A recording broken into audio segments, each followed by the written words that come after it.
Yes, magandang umaga po mga kabayan. Nandito tayo muli sa kabundukan. Nakita nyo naman yung aking kapaligiran mga kabayan. Diyos ko, ang sarap talaga umakyat. Hindi ako magsasawa, mapapagod kaakyat dito sa kabundukan upang maghagilap ng mga kabayan natin na lubos na nangailangan. Dahil bukod sa mamangha ka sa paligiran mga kabayan, mag-i-enjoy ka sa mga tanawin dito sa kabundukan.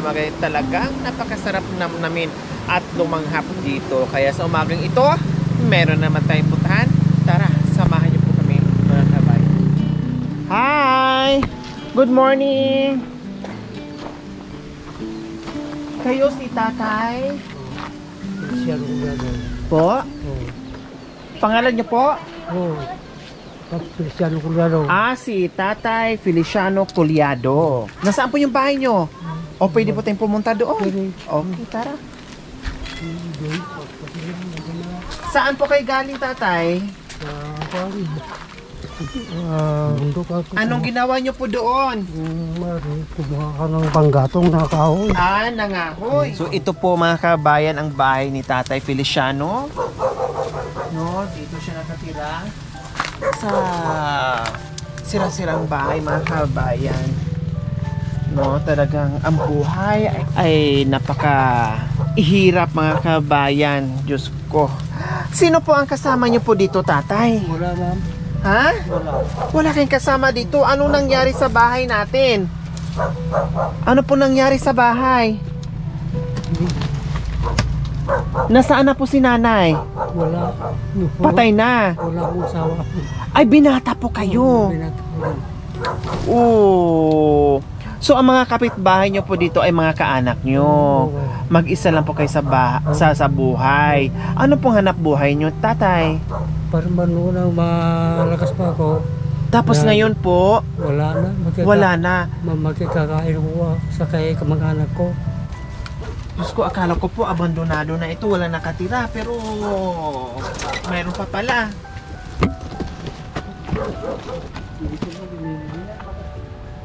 Pagtayihan pa ng mga bata. Saan po kayo natutulog? Dito na.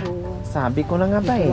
Kasi nakita ko yung sako na unan plus itong karton na mukhang ginagawang banig. Yun na nga, ginagawang banig. Dito siya, kainan, lamesa, at dito na natutulog si Tatay Feliciano. Bakit hindi po nalilinis yung bahay, Tatay Feliciano? Kahit man lang mabas-bawasan yung mga ayaan, yung mga dumi-dumi, linisan, tanggalan, baka kayo ay matirahan ng ahas, yung mga iba't ibang insekto dyan at makagat kayo. Wala po bang ahas dito, tatay? So ayan po mga kabayan, narating na rin namin. Talagang hindi lang medyo may kalayuan mga kabayan, talagang malayo. Dulong-dulo po pala kayo, tatay, Halos nagkadaligaw-ligaw na kami, ang daming paliko-liko, ang daming barangay na sunod-sunod. Nandito pala kayo sa pinakadulong barangay, mga kabayan. Pero hindi tayo nagsisi na nakarating tayo dito, worth it yung ating pagpunta dahil nakita naman natin talaga yung kalagayan ni Tatay Feliciano na kailangan yung ating pagmamahal. So dito na naman mga kabayan, yung madudurog na naman yung puso natin pag nakita natin yung ganitong kalagayan ng isang senior, mga kabayan, na walang tanging inaasahan na nandiyan yung mga kaanak, nandiyan sa paligid na kahit paano nakapagbigay ng tulong sa kanya. Kasi sabi ni Tatay Feliciano, pag wala siyang makain, pag walang masaing, handa ang mga kaanak na magbigay sa kanya. Shout out naman sa mga kaanak nyo, tatay, napakabuti nila at mababait sila sa iyo, dahil kung wala sila, syempre gutom talaga ang abutin nyo, Tatay Feliciano. O diba? Ilang taon na po kayo ulit? 84 na, ma'am. 84 years old na kayo. Dati malakas kayo sa bukid, kayo ang trabaho. O bakit di kayo nakapag-asawa? Sa ma'am, dati yung hirap ng pamumuhay na. Kaya ko na mag-asawa. Kumbaga, bata ka pa lang, nasa bukid na, bata ka pa lang, nakita mo na yung kahirapan ng buhay. Yun, ma'am. yung binata kayo, nung nagtatrabaho kayo, dama nyo na yung hirap ng buhay, siguro naisip nyo, kung mag-aasawa ako, magkakaroon ako ng pamilya, magkaroon ako ng maraming anak, lalong magiging mahirap. Parang ganun ang iniisip nyo. Yun, ma'am. Kumbaga, ayaw nyo nang iparanas yung hirap sa magiging pamilya nyo. No? Okay, sige, Tatay Feliciano, sa umagang ito, meron kaming surprise sa inyo. Ha? Yun. Okay, pasok mga Royo. Kaya pa na tayo. Kaya pa na yan.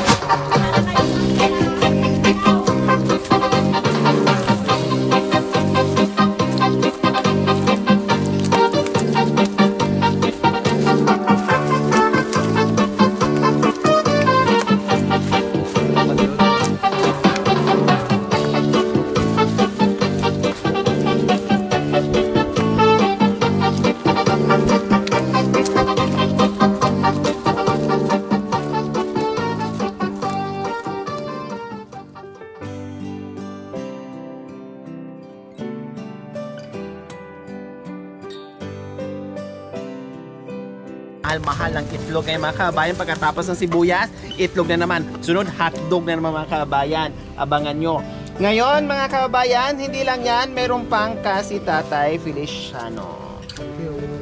Oh. Meron na kayong bigas dito, Tatay Feliciano, ha? Magsaing kayo, kumain kayo sa tamang oras, no? At alam ko na malaking tulong ito, malaking kabawasan mo sa iniisip araw-araw kung paano ang pagkain nyo. Salamat po. Ayan, walang ano man Tatay Feliciano. So ayan po mga kabayan, meron na naman tayong nadatnan, no? Sabi ko nga po, napakalayo ito mga kabayan, pero pinuntahan natin, pero masaya tayo nakarating dito dahil nakita naman natin talaga yung kalagayan ni Tatay Feliciano na kailangan yung ating pagmamahal. Siyempre, magpapasalamat tayo sa walang sawang pagmamahal. Ma'am Pina Balasi, Ma'am Marty Silo from USA, Ma'am Esther Gordon, Tita Paz or Tigakwok from Hong Kong. Maraming salamat po sa inyong gininto ang puso. Naway pagpalain po tayo ng Panginoong Diyos. Araw-araw naway ibigyan po tayo ng kalakasan ng katawan sa araw-araw. Naway ibigyan po tayo ng mahabang buhay po sa ganun. Marami po tayong mga lolo, lola, no, nanay, tatay na mabigyan natin ng pagmamahal na tulad nila. So mga kabayan, huwag niyo pong kalimutan, pakishare at subscribe sa aking YouTube channel, Lori Aquino Talita. Maraming salamat po, gabi sa sol. Bye, Tatay Feliciano. O diba, sa ngiti ni Tatay, ang sarap tingnan na yung pagbunga dating kanita nakita natin na talagang parang pinagsakluban ng lupat at langit yung buhay ni Tatay. Pero nung dumating tayo, nakitaan natin na nag-smile siya, yung ngiti niya, napaka-priceless po mga kabayan.